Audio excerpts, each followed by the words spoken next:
He occupied it, our parts, big parts of Ukraine, part of East and Crimea. So he occupied it on 2014. So during a lot of years, so I'm not speaking about just Biden, but those time was Obama, then President Obama, then President Trump, then President Biden, now the President Trump, and God bless, now President Trump will stop him. But during 2014, nobody stopped him. He just occupied and took. He killed people. You know what the contact line? 2015. 2014. 2014 and 2014. 2014? Yeah. So I was not here. Yeah, but that's exactly right. Yes, but during 2014 till 2022, yeah, the situation the same. The people are been dying on the contact line. Nobody stopped him. You know that we had conversations with him, a lot of conversation, my bilateral conversation, and we signed with him, me, like a new president. In 2019, I signed with him the deal. I signed with him, Macron and Merkel, we signed ceasefire. Ceasefire. All of them told me that he will never go. We signed with him with gas contract. Yes, but after that, he broken this ceasefire. He killed our people and he didn't exchange prisoners. We signed the exchange of prisoners, but he didn't do it. What kind of diplomacy, JD, you are speaking about? What do you mean? I'm talking about the kind of diplomacy that's going to end the destruction of your country. Yes, but if you Mr. President, with respect, I think it's disrespectful for you to come into the Oval Office and try to litigate this in front of the American media. Right now, you guys are going around and forcing conscripts to the front lines because you have manpower problems. You should be thanking the President for trying to bring an end to this conflict. Have you ever been to Ukraine that you say what problems we have? I have been to. Come once. I've actually watched and seen the stories, and I know what happens is you bring them on a propaganda tour, Mr. President.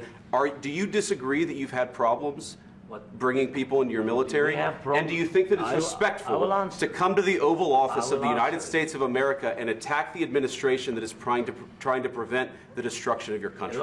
A lot of questions. Let's start from the beginning. Sure. First of all, during the war, everybody has problems, even you, but you have nice ocean and don't feel now, but you will feel it in the future. God bless. You don't know that. God bless. God bless. You will not have a war. Don't tell us what we're going to feel.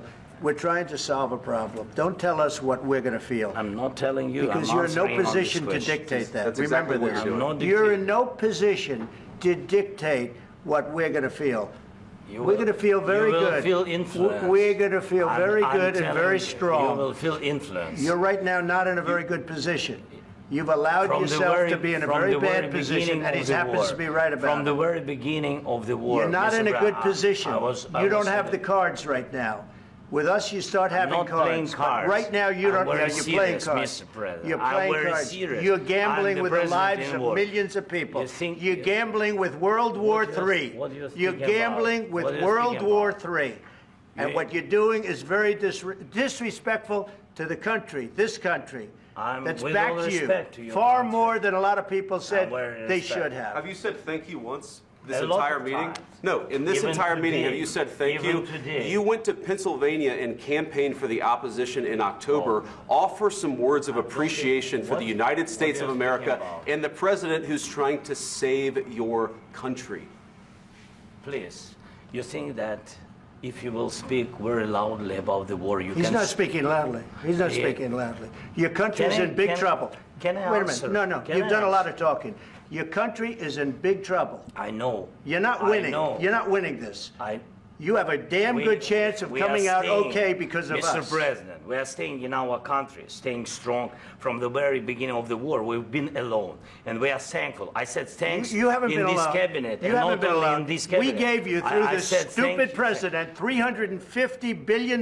You voted we gave for you your military equipment, you and your men are brave, but they had to use our military. What about if you didn't have our military equipment, if you didn't have our military equipment, this war would have been over in 2 weeks. In 3 days. I heard it from Putin. In 3 days. This is something maybe new. Less. In 2 weeks. Of course, yes. It's going to be a very hard thing to do business like this. Again, I tell you. Just say thank you. I said a lot of times except that there are disagreements, and let's go litigate those disagreements rather than trying to fight it out in the American media when you're wrong. We know that you're wrong. But you see, I think it's good for the American people to see what's going on. I understand, sir. I think it's very important. That's why I kept this going so long. You have to be thankful. You don't have the cards. Thankful. You're buried there. Your people are dying. I can tell you You're again, running low on soldiers. Don't play you're this, running Mr. low President. on soldiers. It would be a damn good thing. Mr. And then you tell us, I don't want a ceasefire. I don't want a ceasefire. I want to go, and I wanted this. Look, if you could get a ceasefire right now, I tell you, you take it so the bullets stop flying and your men stop getting killed. Of course, we want to stop the war. But you're saying you don't want a ceasefire. But I said to you, I want a ceasefire. With guarantees. Because you'll get a ceasefire faster than an agreement. Ask our people about ceasefire, what they think. That wasn't with me. For you what, that what wasn't with me. That was with a guy named Biden, who was not a smart person. That was with Obama. President. It was your president. Excuse me. That was with Obama, who gave you sheets, and I gave you javelins. Yes. I gave you the javelins to take out all those tanks. Obama gave you sheets. In fact, the statement is Obama gave sheets and Trump gave javelins. You got to be more thankful, because let me tell you, you don't have the cards. With us, you have the cards. But without us, you don't have any cards. One more question to Mr. Vice President. I'm sorry, here. It's going to be a tough deal to make, because the attitudes have to change. What if Russia breaks ceasefire? What if Russia breaks peace talks? What do you do then? I understand that it's a heated conversation right now. What are you saying? She's asking, what if Russia breaks the ceasefire? What if anything? What if a bomb drops on your head right now? Okay? What if they broke it? I don't know. They broke it with Biden, because Biden, they didn't respect him. They didn't respect Obama. They respect me. Let me tell you, Putin went through a hell of a lot with me. He went through a phony witch hunt where they used him and Russia.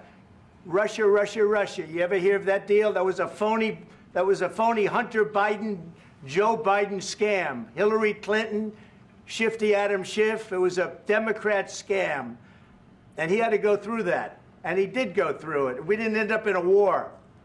And he went through it. He was accused of all that stuff. He had nothing to do with it. It came out of Hunter Biden's bathroom.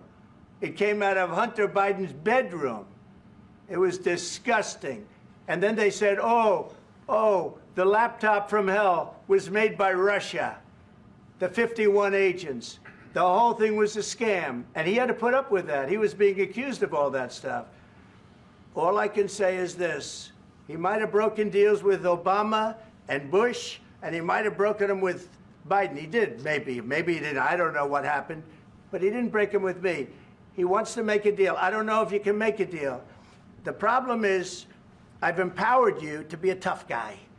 And I don't think you'd be a tough guy without the United States. And your people are very brave. But you're either going to make a deal or we're out. And if we're out, you'll fight it out. I don't think it's going to be pretty, but you'll fight it out.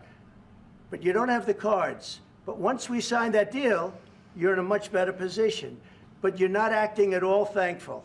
And that's not a nice thing. I'll be honest, that's not a nice thing. All right, I think we've seen enough. What do you think? Huh? This is going to be great television, I will say that. All right. We'll see what we can do about putting it together. Thank you. Guys, let's go. Guys, come on, let's go. We'll see. I don't know. All right, guys. Guys, come on. Please. Hey, come on.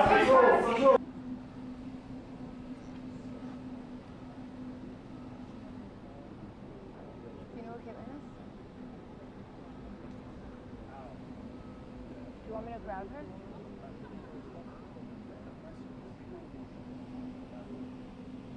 Caitlin. Yeah, I see her. Yeah. You can get it down there, yeah. Guys, can we pass down this mic? Well, I think it's coming out. Thank you. Thank you so much. Mr. President, is there no deal? Mr. President, can you tell us what happened? Is the deal off? President Zelenskyy, can you tell us what happened?